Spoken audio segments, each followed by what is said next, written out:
All right, we are live. We are live. Vector Accelerator, another episode. Me and Joe. Joe, you're coming. You're recording from Comic-Con. Is that true? That is, here I am live, Scott, from Yeah. Comic-Con. What do you see out Yeah, there? See any a lot of weird people, strange people? strange people wearing costumes. No, it's been good. Yeah, it wrapped up yesterday, so Oh, did okay. heading back to Texas in a couple of days. But yeah, came out to see some friends. Yeah. Got to see one of my kiddos. That was Yeah. awesome. So Kelly still feels a little bit home. That's good. You're Yeah. always welcome back. Just pay the taxes, okay? Oh no, Pay you can homage keep to that. Gavin. You can keep that. Well, what we wanted to talk about today, you obviously transitioned quite a number of years ago. I think it was 2016 that you Correct. transitioned. Yeah. So, one, I'm asking you about your personal experience, but second, you've worked obviously directly in the veteran transition space with the Honor Foundation for years. You now hire veterans and help onboard them to the company you work at, and and you've seen a lot. So pattern recognition. I just having a conversation with a veteran the other day who was not complaining, but just sharing the sort of shocking experience of applying for so many jobs and hearing nothing. And it was a quick, I was kind of like laughing, laughing alongside that, but it was a quick comment that he made. And I remember I can't quote verbatim, but it was something like trying not to get too upset by it. It was effectively kind of the undertone, like not getting any sort of response after you've applied for a job. And he said, I've interviewed with people, never heard back again. And I was, I was tempted to be like, give him some tactical advice. Well, have you tried following up again? Have you, I assume, I guess, based on some of my experience, he's probably not that great at follow up, or someone should probably look at his cover letter. So I was going on that side, but then I got off the phone and got off of Zoom and I was like, I think so I just want to talk about that, like the emotional roller coaster of transition. What can you kind of take us back to you? What did you learn from that experience, and what was that like for you to kind of have that experience? I think it's as an individual trying to wrestle with expectation management. Ultimately, that's what I think it's all about. Fortunately, I went through probably, the gold standard of transition programs, the Honor Foundation. Yeah. And even then, at the end of it, I had a lot of applications out and not a lot of callbacks. And then the hard part is you'll hear of friends and buddies that are getting out, maybe a couple of months ahead of you or behind you or whatever, and they're landing jobs. Yeah. And so then there's that comparison thing of, well, what am I doing wrong or what are they doing right? And there's just so many variables. And I think that's the part that you don't, it's there, that there's multiple variables, timing is a thing, but you're the one going through it. And you don't want to be that statistic. You want to be on the other side. Yeah. That's like the best possible version of that transition story. You want to be on that side. So many lessons learned where it was, and I kind of like, it's funny. I was talking to another buddy who just recently had a kid, and he's actually inside my company. So he was a SEAL, 10-year veteran, a great guy. He sought us out and we liked him and we hired him. And he just came back from baby leave and we were talking about it.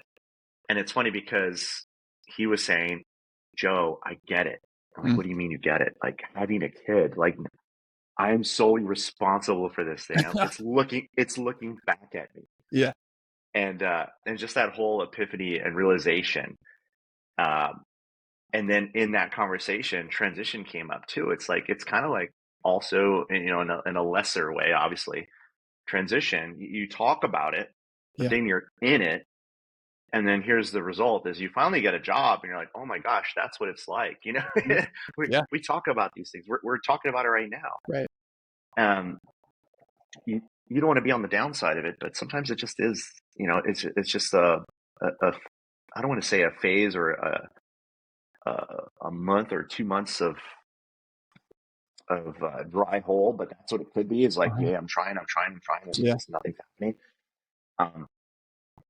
But yeah, it's just really challenging. You got to get through it. No worries. Well, she's like, what are you doing? Yeah. Yeah. There he goes podcasting again. Podcasting again. Yeah. Gosh. She's like Done.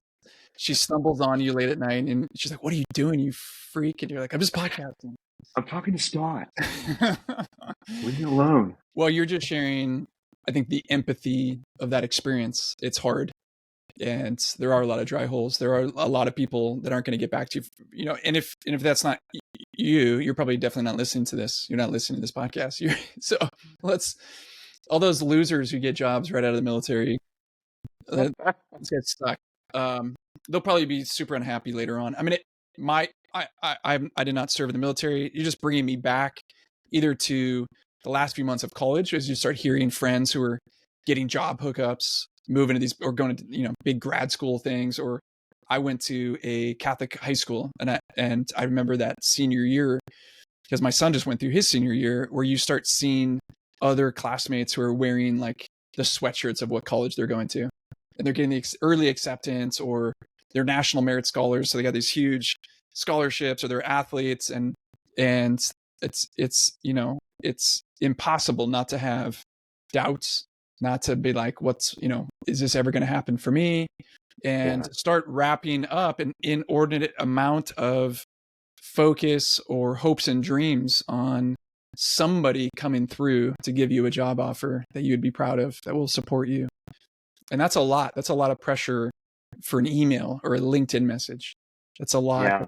And so I guess my question in that is, what then happens, do you think, to somebody as they're just experiencing the temperatures rising and the time that they were maybe in, like, I was in the green zone, now I'm in the yellow zone, now I'm in the red zone, I still don't have it locked down.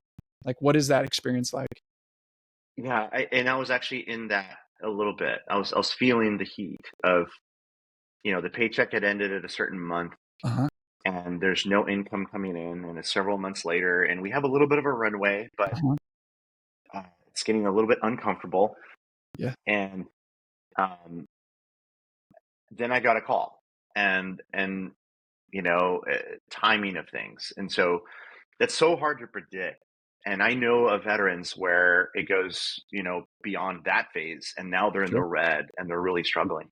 Yeah. And so I have advice for both of those folks. The folks that are kind of in that yellow phase, which I was at, and it's a word of caution. And then also for those that are in the red, the word of caution for those that are in the yellow, kind of feeling the heat, is don't get desperate. And what that looks like is it's obvious. I had calls from veterans that were almost like I could hear it in their voice, a sense of panic. I need anything. It's like, dude, like, come on, like slow down a little bit. Like, what have you done? And then I ask and I find out that they're applying for everything under the sun. Just whether they qualify or not, they're just hoping something bites. Like, that's the worst thing you could do. And so that's my word of caution. Don't do that. Don't ever be that way.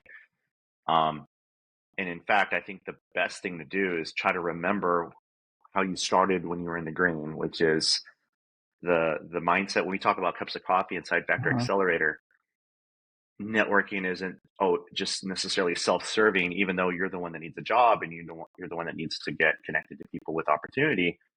How can I serve you? What is it about you that makes you come alive in your work? How do I remain curious? If you can maintain that curiosity all throughout, even in the yellow phase, if you will, like, that's going to serve you so much better because it looks obvious. There was a guy that came out of nowhere, and I knew he needed work, and I explained to him what we were doing, but he was like trying to rush the conversation. Like, yeah, okay, now how do I get in? I was like, dude, are you kidding me right now? You're not listening to me. I can sense it. So I had to slow him down and say, dude, stop. This is probably not going to happen with us because of this right here. I'm giving you tough love right now. This is so that's like me with girls in high school. This is probably not going to happen. You're coming on a little strong. It's tough love, man. It's tough love. Like, dude, like, this is not going to work. Like, if that's the attitude, what's going to happen when you do get the job? Yeah. Is it going to be like a sigh of relief and then you're just coasting now? Like, Right. I don't know if you really want this. Like, Right. you know, That's right. because the reality is you're going to get a job, and then what? Mm-hmm. You have the job. Now what are you going to do? Mm-hmm. Well, I'm just going to go to work. The attitude coming in matters because it's going to feed into how you start and how you engage with people. Yeah. And so it's that yellow desperation. I don't even know what you want to call it. And that's not even desperation. Red's probably desperation. Yeah.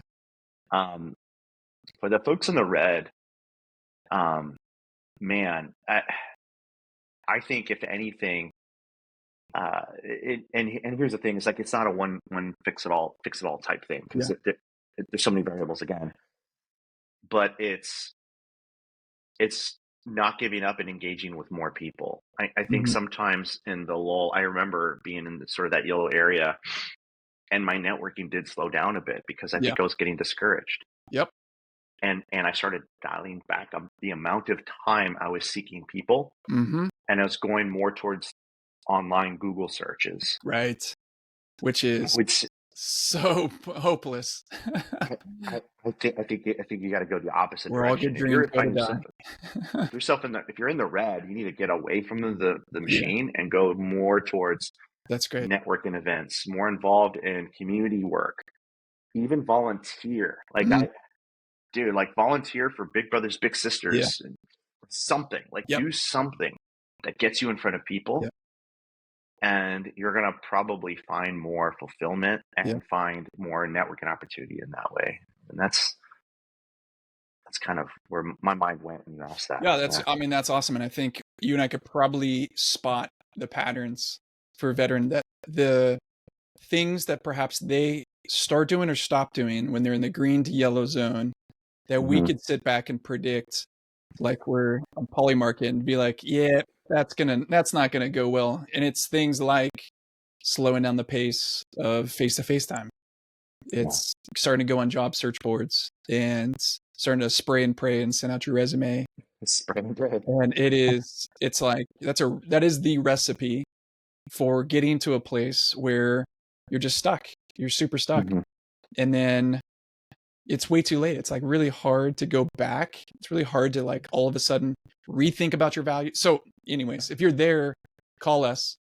We'll spend 10 minutes with you, giving you some tough love and a little pep talk. Love. But hopefully if you kind of know you're moving from the green to yellow zone, like, why don't you just write down for yourself as you're listening to this, what are the things that I know I should be doing? And you and I have a mutual friend, Greg. He has this phrase, must do's, can't fails. So what are the things you must do and can't fail at? Just write those things down. Is it make 3 calls a day? Is it 10 calls a day? Is it 1 text message? Like whatever it is for you, like just have a real sober mind. That's it. And then I would say there's all these other things that are I don't know, like we were sailing on Saturday. So buoyancy for you, for your mood and your sense of optimism and hope. And it's face-to-face time, it's service. I was hearing, as you're saying about the community service, there's this thing called the science of mattering. And part of the science of mattering is you feel like you have value to add somewhere. And if you don't feel like you have value to add, which oftentimes can feel like that in a job search, nobody wants my value. They're literally telling you, no, thank you. We don't think you could have add value here. How much more so do you kind of like need to step on the other side of the teeter-totter and be like, okay, I do add value in life. I add value to my friends, to my family, to the big brother, big sister, to YMCA, to my church, whatever the thing is. Yeah. Because that'll give you the confidence, I think, to be able to handle some of the pushback that you get in the job search. Yeah, absolutely. I remember when nothing was hitting on the job front, I was still talking to people that were working in nonprofits, and a little bit I know that I would end up working in one, but that was not the intent. I was actually going down the technical path with my background. But I ended up networking, living in San Diego with a lot of nonprofits, and they were doing incredible work. And so my time got filled with some of that service, and I wasn't getting paid. And yes, I felt the heat of no paycheck. I'm not saying that it's going to go away. Yeah. But in that, Now I have all these other people that are getting to know who I am and now are my advocates Yep. for opportunity, and their ears are looking out for me as well. It's just that's how the whole networking thing works. But yeah, and that's a very good long-term perspective. And that's I think if you and I again were to look back and see the patterns of people that get stuck, sometimes the people that are getting to a place of getting stuck, they find the job and then they shut off, like everything you're talking about. They just kind of shut down. All right, got the job. Got to, never going to network again. And then, 6 months goes by, a year and a half goes by, that job runs out of steam. They quit or they get fired or something happens and they're back in the same spot again. But there's been no additive work that's been done to build relationships. Because I would say the number one asset you have is building sincere friendships with people that are mutual. And if you're not doing that over the course of months and you just disappear and all of a sudden you pop up again, I don't know. It's way harder. It's way harder to make that call. And be like, hey, remember how I ghosted you a year and a half ago? And because I got a job, I need a job again. So you've embodied that. Certainly continue to build relationships, continue to add value to people's lives, even having steady, gainful employment that you love. And so you'll be fine.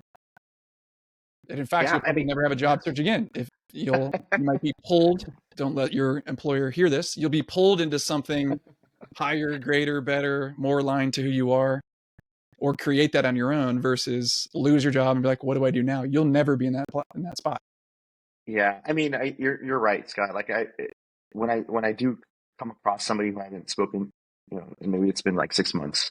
Yeah. But I'm happy where I'm at. I'm looking for work, but somebody comes in my mind. I'm like, oh yeah, I should reach out to them. So I do. And the first question out of their mouth is, Joe, are you happy? Are you working? Is work good? Yeah. And I guess they're waiting for me to say, no, I'm thinking of going somewhere else. Yeah. Have we got some? Do I know somebody for you? Yeah, I don't know. Yeah. I'd like to think that's not necessarily always the case. Yeah. But you're to your point, yes. And I'm not great with I'm good at building relationships, but I'm really not great at nurturing them naturally. I have to work at it. And so it's a great point though, because just because you get in a job, man, anything can happen. The economy can downturn, mergers happen, acquisitions, whatever. And now you're looking for work again. It does look suspicious when somebody who I haven't spoke. This happened on LinkedIn. Happens quite a bit. I'm sure to you too. Yep. Somebody you haven't seen in years. Right. And hey, they're looking for work. Yeah. And I feel bad. I'm like, if I of course. Yeah, I'll try to help you.